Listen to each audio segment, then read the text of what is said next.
to bacin sun gaza sai kuma sai shi Dr. Nicholas Kokalis wanda yake kiri Pi Network din kenan, PhD doctor ne a Stanford University America.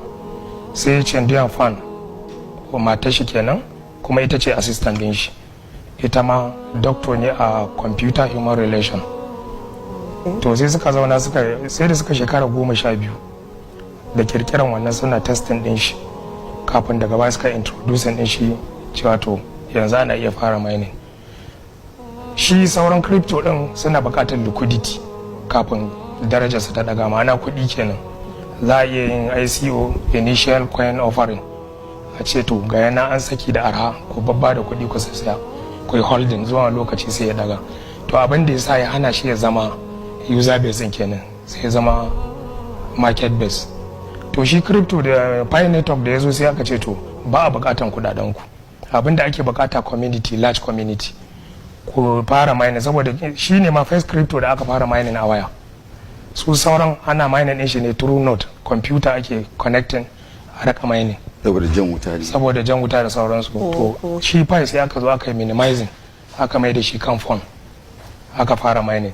To yanzu a stage ɗin da shi Pi Network yake, shi yanzu ya riga ya clinching wannan position ɗin da ake bukata, wannan matsayin da ake bukata yi ya riga ya tabbata user base ne. Yanzu wasu kasashe already ma riga ana cikin enclosed net. Yanzu enclosed net ba a yadda ka canza shi da wani kuɗi ko wani crypto ba, ana son kai amfani da shi a bata, ba ni gishiri in baka manda, in ji yadda Hausa ke cewa. Za ka je ka yanzu ina son wannan fatan da ke hannunki, to ga yanan yankin yi KYC na yi KYC, available balance ina ya sauka naki ma ya sauka, to zan iya tura miki based on yarjejeniyar da muka yi. Amma so far yanzu global consensus value GCV kenan ana shine an tsaya akan $314,159. in kika converting din shi ta Nigerian naira pi ɗaya kenan, pi kwara da coin ɗaya kenan, zai baki in official rate ne zai baki at least around 130 million naira. In kuma ta black market ne zai kai irin kusan 180.